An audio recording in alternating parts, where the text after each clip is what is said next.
जय हिंद। स्वागत है आप सभी का आपके अपने चैनल लक्ष्य तक पर। अगर आप भी तैयारी कर रहे हैं यूपी टेट पेपर 2 की और आपका सब्जेक्ट है एसएसटी, तो यह क्लास आपके लिए बहुत ही इम्पोर्टेंट होने वाली है।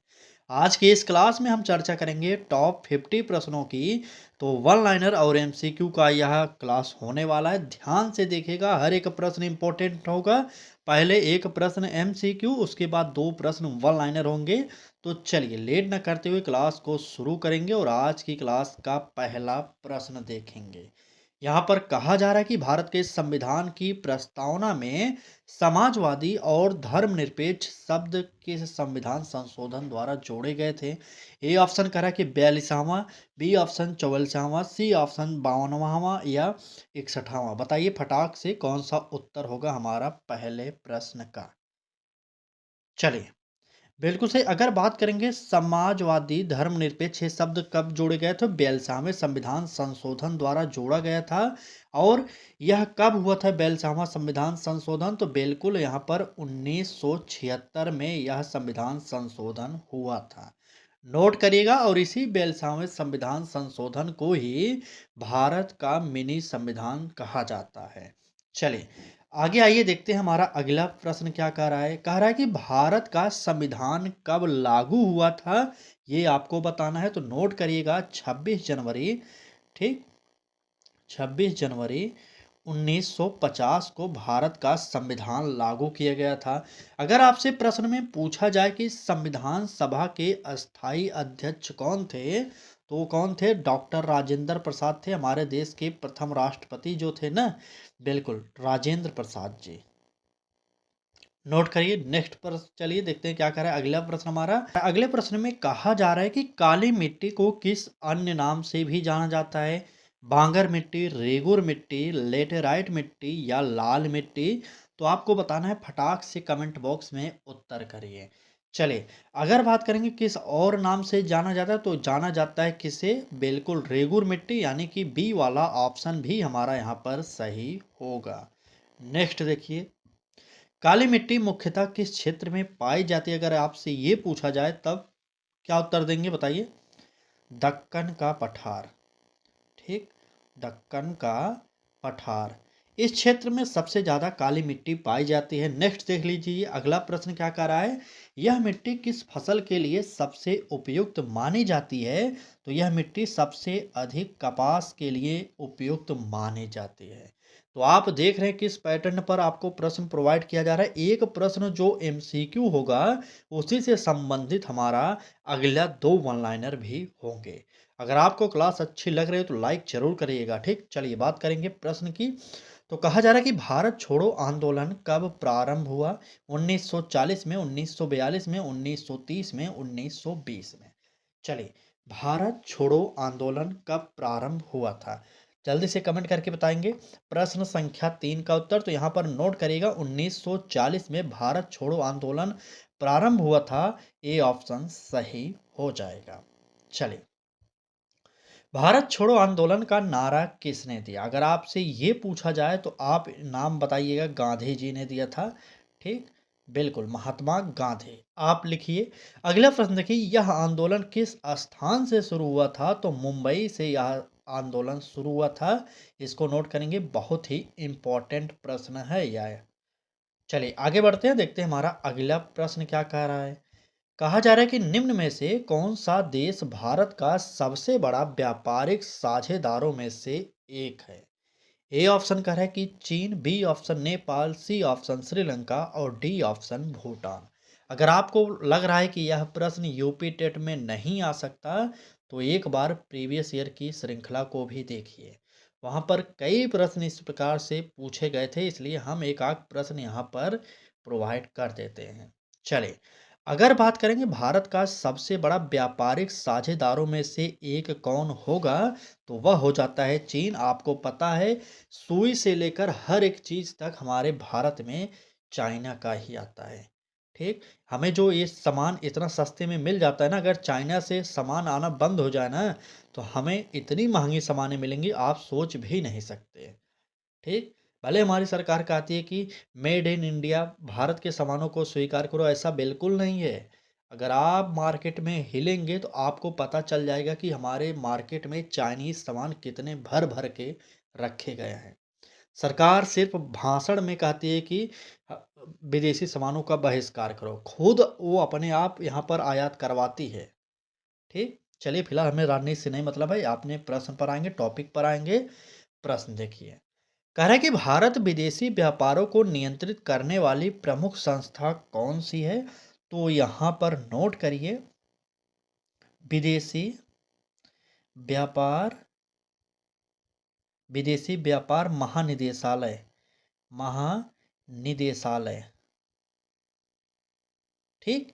ये जो है हमारा विदेशी व्यापार को नियंत्रित करता है। अगला प्रश्न देखिए, कह रहा है कि निर्यात और आयात के अंतर को क्या कहते हैं? तो इसे कहते हैं व्यापार संतुलन। ठीक? इसे क्या कहेंगे? व्यापार संतुलन कहेंगे। यह प्रश्न इकोनॉमिक्स से लिया गया है क्योंकि आपके एसएसटी में चारों विषय आपको पढ़ने पड़ेंगे। भूगोल, संविधान, इतिहास और इकोनॉमिक्स, जिसे आप अर्थशास्त्र भी कहते हैं। ठीक ना? चलिए, हिमालय किस प्रकार के पर्वत हैं? आपको बताना है। ज्वालामुखी पर्वत है, अवशिष्ट पर्वत है, वलित पर्वत है या भ्रंश पर्वत है? चलिए, फटाक से प्रश्न संख्या 5 का उत्तर बताइए तो। हिमालय किस प्रकार के पर्वत हैं? तो यहाँ पर नोट करिएगा, हिमालय जो है हमारा वलित पर्वत है, सी वाला ऑप्शन सही हो जाएगा। नेक्स्ट पर देखिए क्या कह रहा है, हिमालय की सबसे ऊंची चोटी कौन सी है? बताइए। हिमालय की सबसे ऊंची चोटी जो है वह है माउंट एवरेस्ट। ठीक, नोट करिए, माउंट एवरेस्ट। चलिए, माउंट एवरेस्ट हो गया। अगला प्रश्न देखिए, कह रहा है कि हिमालय की सबसे बाहरी श्रेणी को क्या कहा जाता है? तो इसे कहेंगे शिवालिक। ठीक, सबसे बाहरी श्रेणी को शिवालिक कहेंगे। चलिए आगे बढ़ते हैं, देखते हैं अगला प्रश्न क्या कह रहा है। प्रश्न संख्या 6, कहा जा रहा है कि असहयोग आंदोलन किस वर्ष प्रारंभ हुआ था? 1919 में, 1920 में, 1930 में, 1942 में? प्रश्न संख्या 6 का उत्तर फटाक से बताइए तो। चलिए बिल्कुल, अगर बात करेंगे असहयोग आंदोलन की तो यह कब प्रारंभ हुआ था? 1920 में, यानी कि बी वाला ऑप्शन हमारा सही होगा। नेक्स्ट देखिए क्या कह रहा है हमारा अगला प्रश्न, तो कहा जा रहा है कि असहयोग आंदोलन किस घटना के विरोध में शुरू हुआ था? और अगला प्रश्न होगा असहयोग आंदोलन कब समाप्त हुआ था? चलिए, दोनों प्रश्नों का उत्तर बताइए फटाक से तो। सबसे पहले किस आंदोलन की बात करेंगे आप बताइए? असहयोग की? बताइए, असहयोग के बारे में, घटना के विरोध में शुरू कहाँ हुआ था बताइए? देखिए, पहले प्रश्न के उत्तर की बात किया जाए तो असहयोग आंदोलन किस घटना के विरोध में शुरू हुआ था? तो आपको पता होना चाहिए, जलियांवाला बाग हत्याकांड हुआ था। जलियांवाला बाग हत्याकांड, ठीक, हत्याकांड हुआ था, इसके विरोध में असहयोग आंदोलन स्टार्ट हुआ था। अगला प्रश्न कह रहा है कि असहयोग आंदोलन कब समाप्त हुआ था?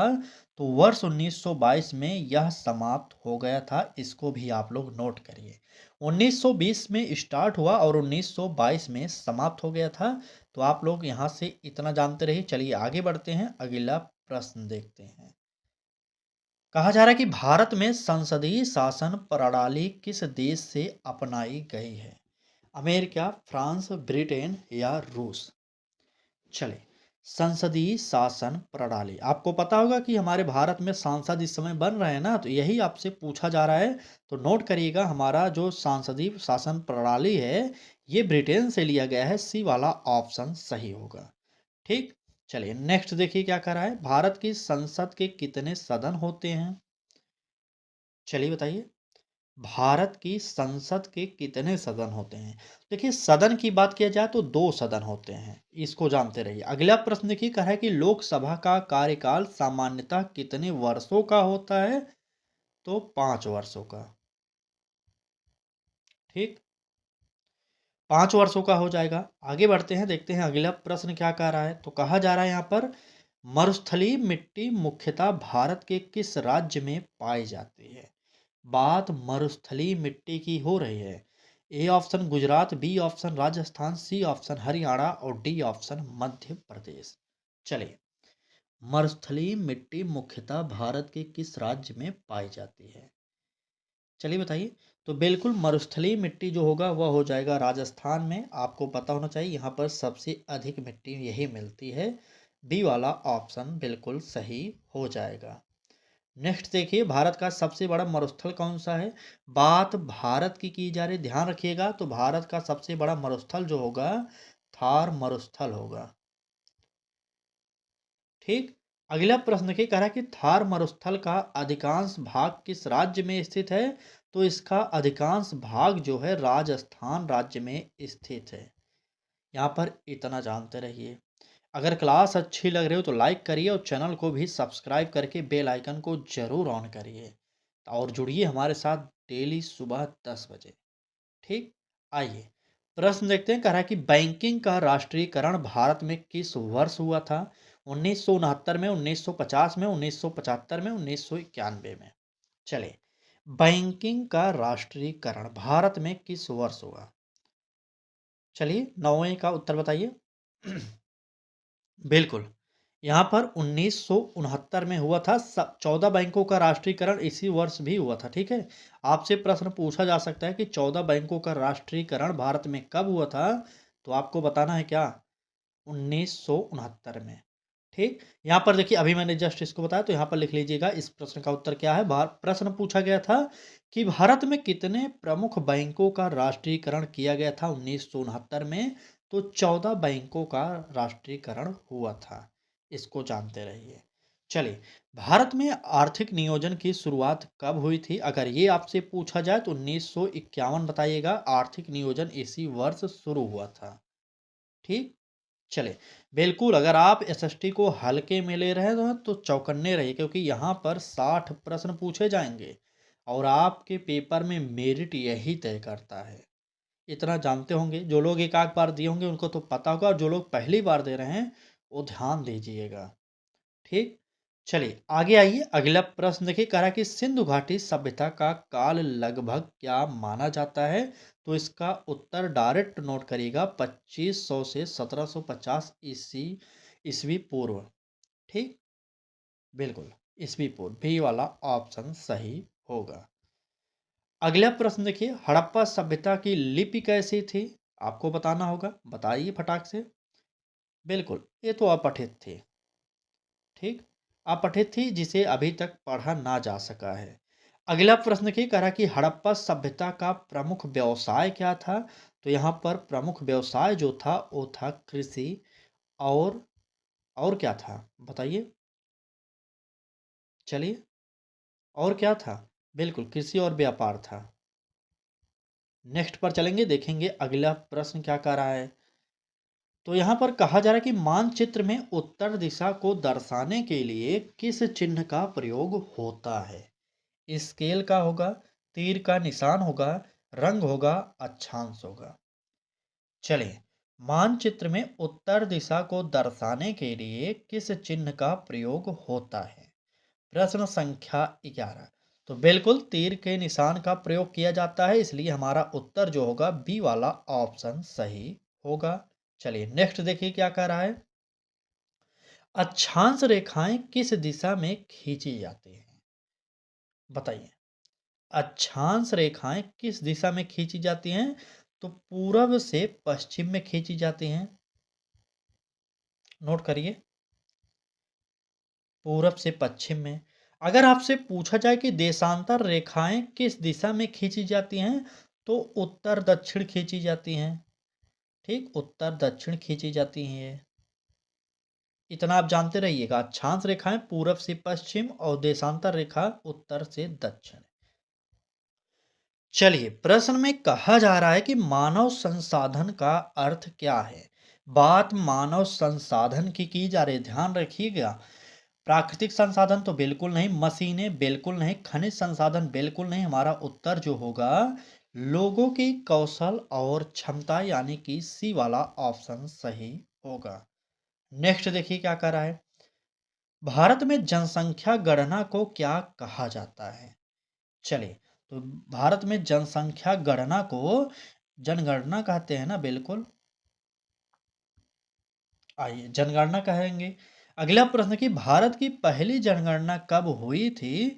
तो 1872 में हुई थी। इसको भी आप लोग नोट करेंगे।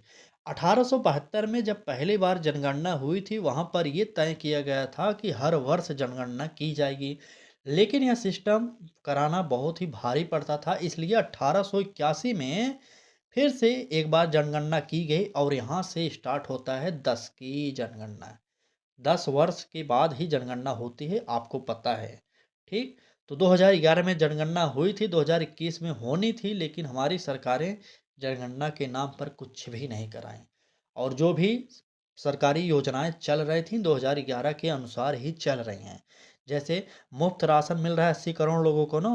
बिल्कुल, किसी को 80 करोड़ से ज़्यादा वो लोग नहीं दे सकते। क्यों? क्योंकि 2011 के जनगणना के अकॉर्डिंग ही वो राशन प्रोवाइड कर रहे हैं। ठीक है। चलिए देखते हैं कब जनगणना होगी, इसको तो छोड़िए, अपना टॉपिक देखेंगे। अगला प्रश्न देखिए। कहा जा रहा है कि स्वदेशी आंदोलन किस घटना के विरोध में प्रारंभ हुआ था? बंगाल विभाजन, रोलेट एक्ट या जलियांवाला बाग या साइमन कमीशन? बताइए। स्वदेशी आंदोलन किस घटना के विरोध में स्टार्ट हुआ? चले सभी लोग बिल्कुल बंगाल विभाजन के विरोध में यह हुआ था। अगर आपसे पूछा जाए कि बंगाल विभाजन किस वर्ष हुआ था, तो 1905 ईस्वी में बंगाल विभाजन हुआ था। इतना जानते रहिए। यहाँ पर प्रश्न पूछा गया कि बंगाल विभाजन कब हुआ, तो अभी मैंने जस्ट बताया था 1905 में। ठीक। अगला प्रश्न देखिए। स्वदेशी आंदोलन का मुख्य उद्देश्य क्या था? बताइए बताइए। हम लिख रहे हैं, तब तक आप लोग बताइए कमेंट करके, देखते हैं कितने लोग सही बताते हैं। विदेशी वस्तुओं का क्या होगा? विदेशी वस्तुओं का क्या होगा बताइए। चलिए जल्दी से बताइए। बहिष्कार, बिल्कुल बहिष्कार। चलिए आगे बढ़ते हैं, देखते हैं अगला प्रश्न क्या कह रहा है। नदी का उद्गम स्थल क्या कहलाता है? डेल्टा, मुहाना, स्रोत या संगम? नदी का उद्गम स्थल क्या कहलाता है? तो नदी का उद्गम स्थल जो होता है वो स्रोत कहलाता है। सी वाला ऑप्शन हमारा यहाँ पर सही हो जाएगा। नेक्स्ट देखिए क्या कह रहा है। कहा जा रहा है कि गंगा नदी का उद्गम कहाँ से होता है? तो आप जानते हैं ना, गंगोत्री से होगा। चलिए गंगोत्री से, गंगोत्री से नोट करिए यार। आप, मैं बोल रहा हूँ आप लिखिए। जल्दी जल्दी क्लास कराने के चक्कर में ना यहाँ पर गलतियाँ हो जा रही हैं हिमनद से। ठीक। गंगोत्री हिमनद से यह गंगा नदी हमारी निकलती है। गंगा का डेल्टा जो है किस देश में बनता है, आपको बताना है। चलिए गंगा का डेल्टा बांग्लादेश में बनेगा। ठीक है। गंगा का डेल्टा जो है बांग्लादेश में बनता है। आगे बढ़िए, अगला प्रश्न देखिए। तो अभी तक आप लोग आज की इस क्लास में कितने प्रश्न पढ़ चुके? 14 प्रश्न एमसीक्यू और 28 प्रश्न मिलाकर वन लाइनर। टोटल कितने प्रश्न हो गए आप खुद जोड़िए और बताइए। 42 प्रश्न आप पढ़ चुके हैं। 42। अगर क्लास अच्छी लग रही हो तो लाइक ज़रूर कर दीजिए और एक बार अपने मित्रों तक इस क्लास को शेयर भी करिए। अगर आप भी चाहते हैं डेली इस प्रकार की क्लासेस, तो चैनल को सब्सक्राइब कर लीजिए और जुड़ जाइए हमारे साथ। और डेली सुबह 10 बजे आप हमारे चैनल पर विजिट करिए। ठीक ना। चलिए प्रश्न देखिए। कह रहा है कि लोकतंत्र का मूल सिद्धांत क्या है? राजा का शासन है, जनता का शासन है, सेना का शासन है, न्यायपालिका का शासन है? चलिए सबसे पहले प्रश्न का उत्तर बताइए, तो उसके बाद एक प्रश्न और इसी से संबंधित पूछेंगे। यहाँ पर लोकतंत्र का मूल सिद्धांत पूछा जा रहा है, तो नोट करिएगा। लोकतंत्र में जनता का शासन होता है। ठीक। यहाँ पर तो बी ऑप्शन सही हो जाएगा। लेकिन वर्तमान सरकार अगर आपसे पूछे यहाँ पर किस प्रकार का शासन है, तो आप क्या बताएंगे? एक बार कमेंट करिए। सरकार की छोड़िए, मैं पूछ रहा हूँ वर्तमान समय में क्या प्रक्रिया चल रही है हमारे भारत में। ये किताबी बातें नहीं बताना, देख कर बताइए। जो पिछले 10 वर्षों से हो रहा है आपको बताना पड़ेगा। किस प्रकार का शासन है, क्या राजा का शासन है या जनता का शासन है? दो ऑप्शन दे रहे हैं। चलिए यहाँ पर वर्तमान को देखकर बताइएगा। प्रश्न का उत्तर तो बी है, इसको छोड़िए। लेकिन हम आपको ए और बी बता रहे हैं, इसमें से कोई एक उत्तर चुनना पड़ेगा। क्या आपको लगता है कि अभी भी हमारे देश में जनता का शासन चल रहा है? एक बार कमेंट जरूर करिएगा। और इस प्रश्न का उत्तर बी है। ठीक, चलिए अगला प्रश्न देखिए, कह रहा है कि लोकतंत्र शब्द किस भाषा से आया है? तो ये आया है हमारा ग्रीक भाषा से। ठीक, ग्रीक भाषा। अगला प्रश्न देखिए, भारत को किस प्रकार का लोकतंत्र कहा जाता है? सिर्फ नाम का कहा जाता है भाई साहब, यहाँ पर कुछ भी सही नहीं हो रहा है हमारे देश में। लोकतांत्रिक कहा जाता है ना, बिल्कुल लिखिए भाई, हमारा काम है ये सब पढ़ना। लोकतांत्रिक गणराज्य कहते हैं, पता नहीं कैसे कहते हैं, समझ में नहीं आता, गणराज्य लिख लीजिएगा। ठीक है, चलिए गणराज्य। चलिए आगे बढ़ते हैं, देखते हैं अगला प्रश्न क्या कर रहा है। वन संरक्षण अधिनियम भारत में कब लागू हुआ? 1980, 1972, 1990, 2005। चलिए वन संरक्षण अधिनियम तो नोट करिएगा 1972 में यह लागू हुआ था अधिनियम, बी ऑप्शन सही हो जाएगा। चलिए आगे बढ़ते हैं, देखते हैं अगला प्रश्न क्या कह रहा है। वन्य जीव संरक्षण अधिनियम कब लागू हुआ था? अगर आपसे ये पूछा जाएगा तो क्या बताएंगे? एक मिनट, उसका उत्तर गलत हो गया था। एक मिनट, यहाँ पर गलती हो गया, एक मिनट माफी चाहेंगे भाई साहब आपसे, यहाँ पर गलती हो गया। 1972 में नहीं होगा, 1980 में लागू हुआ था। ठीक है, 1972 में नहीं हुआ था, 1980 में लागू हुआ था। माफी चाहेंगे, एक बार इसको करेक्शन करिए।